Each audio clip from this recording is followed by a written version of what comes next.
Aula 4, do piso ao teto. Olá, pessoal! Todo mundo pronto para avançar com a construção da nossa casa? Na aula número 4 da Era do Gesso, nós veremos técnicas aplicadas em diferentes partes da casa, do piso ao teto. Hoje, continuaremos a ver como as divisórias se comportam quando há portas e janelas.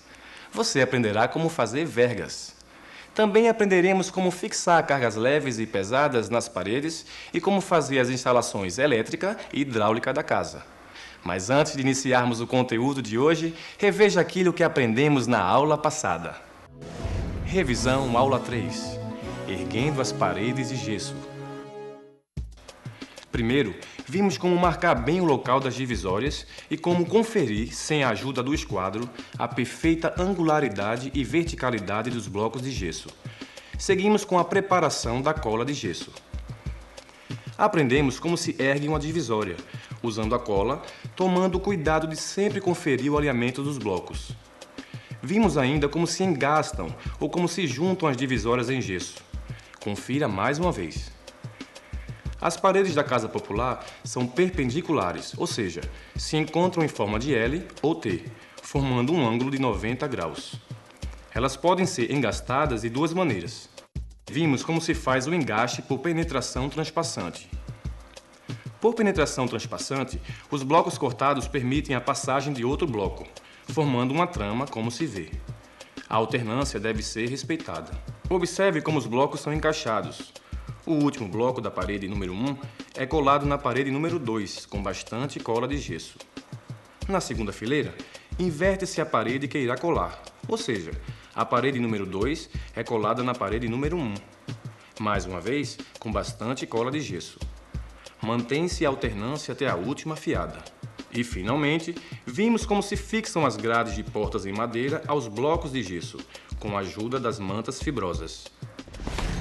Na aula 3, nós vimos como se faz a ligação entre as divisórias de gesso e as grades de portas em madeira, tá lembrado? Muito bem, sobre vãos de portas e janelas, normalmente se faz uma verga. Você não sabe o que é uma verga? Antônio está na obra e vai responder isso pra gente. Olá, pessoal. Vocês querem saber o que são vergas, não é mesmo? Pois bem, vergas são vigas colocadas sobre o vão de portas para sustentar a alvenaria. Imagine que essa tábua fosse uma viga de concreto. Com o gesso, nós não precisamos dela. O próprio bloco exerce essa função. Veja como se faz. Corte dos blocos em L.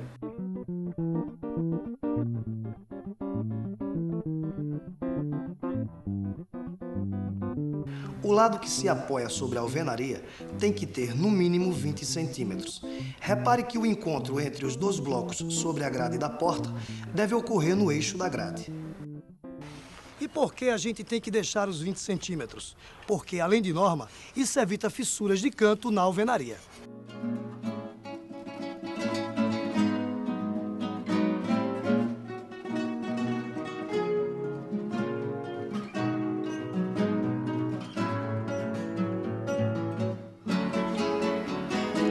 As janelas são instaladas da mesma forma que as portas. Agora tem um detalhe.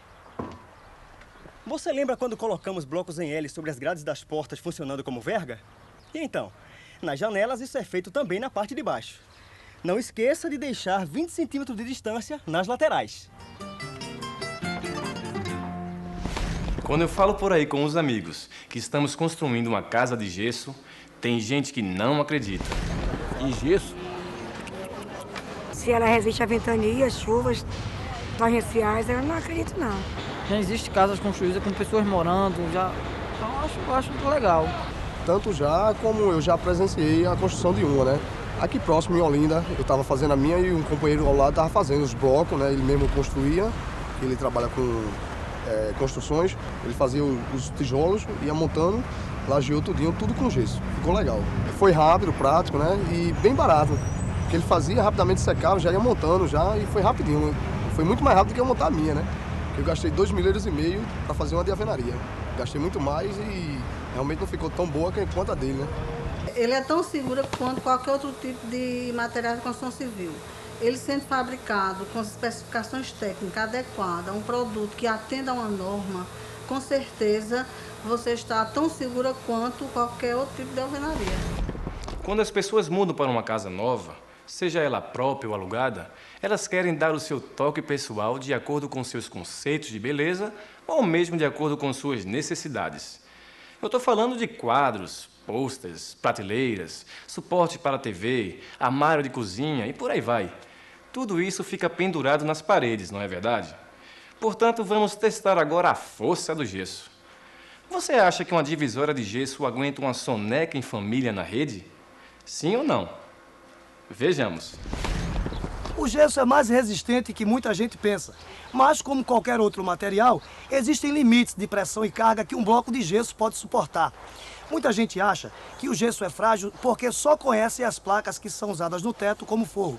Elas não precisam suportar a mesma carga que um bloco de gesso. Por isso, são mais leves e frágeis. Com o bloco de gesso, a coisa é diferente. Você viu na aula 2 os diferentes tipos de blocos, lembra? Vamos revê-los rapidamente. Bloco de gesso S ou Standard. Apresenta cor branca. É o bloco mais comum. Na nossa casa, usamos o Standard maciço de 10 centímetros.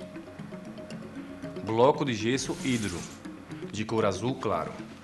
É utilizado em áreas úmidas, pois ele é hidrófago, ou seja, repele a água. Ele é recomendado para todas as divisórias de dobragem e de distribuição em áreas molhadas, como banheiro, área de serviço e na cozinha.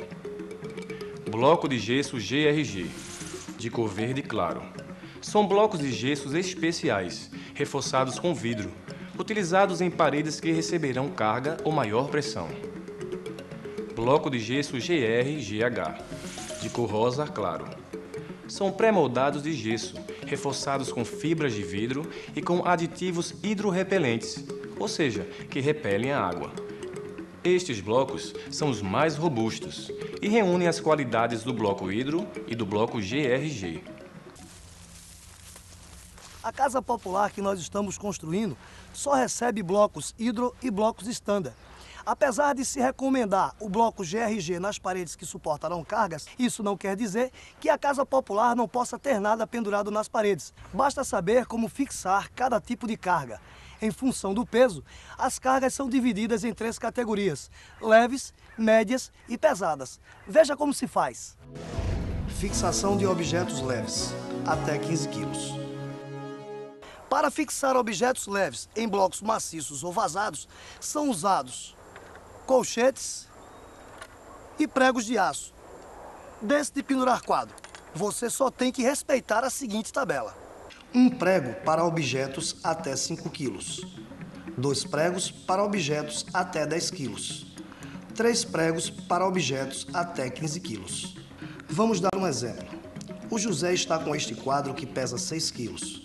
Vai precisar de 2 pregos para distribuir o peso do quadro. Você fixa os pregos na parede com um martelo, normalmente como se estivesse pregando em uma alvenaria de tijolos e argamassa. Fácil, não é? Agora, se o objeto que vai ser pendurado tiver entre 15 e 30 quilos, ele é considerado de peso médio. Então, você precisará fazer a fixação com buchas clássicas ou buchas autoperfurantes, que necessitam de uma máquina apropriada. Para isso, use uma furadeira, assim como se faz com uma parede de tijolos. Agora, se o objeto pesa mais de 30 quilos, já é considerado pesado. Aí você pode fixá-lo de 2 maneiras. Observe.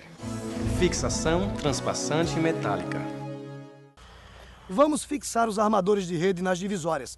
Para isso, usaremos o ponteiro e a cola de gesso. Depois de marcar o exato local desejado, fure a parede até o outro lado.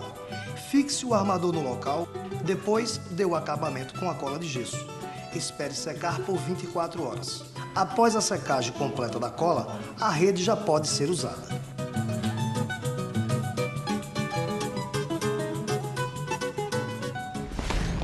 Você sabe que até 15 quilos o objeto é considerado leve e pode ser fixado com simples pregos e colchetes metálicos. E sabe também que entre 15 e 30 quilos o objeto é considerado de peso médio e pode ser fixado com buchas. Se o objeto for pesado, é preciso usar um dos métodos que acabamos de ver. Mas se a partir de 30 quilos o objeto é pesado, qual é o limite de peso que uma divisória aguenta? Veja o que diz o Antônio.